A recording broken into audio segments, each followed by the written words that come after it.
হানাল্লাহ একজন রাগ করলা হকার। এই নামগুলো নিলে ভালো না আসলে ক্ষতি। রাগ করো নাই তো, সেই ভাইরাল ডায়লগ দিয়ে আজকে সে ভাইরাল। আসলে উনি ঘুরে ঘুরে আসলে কবিরাজ, যাকে বাংলায় বলে কবিরাজ, এক প্রকারে মানুষের হাত দেখে কিছু কথা বলে এবং দেখা যায় কি মানুষের জীবন একরকমই তো চলে, কারো জীবনে একটু 19-20, তো উনি যে 10টা কথা বলে তার ভিতরে দেখা যাচ্ছে 5টা প্রত্যেকটা মানুষের জীবনে মিলে যায়। এই কারণে আসলে উনি কিছু এরকম কথা বলে হয়তো একটু কবস্তাফিজ দিয়ে নিজের পেট বা নিজের সংসারটা কোনো মতে চালান।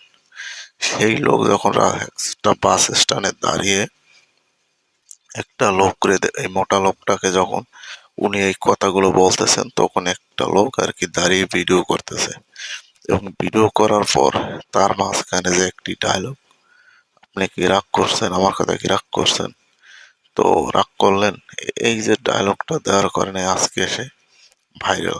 আসলে কার কপাল কবে খুলে যায় কে জানে। তো যাই হোক বন্ধুরা, সবাই ভালো থাকবেন। আজ এ পর্যন্ত। ভিডিওটা ভালো লাগলে অবশ্যই একটি সাবস্ক্রাইব করবেন।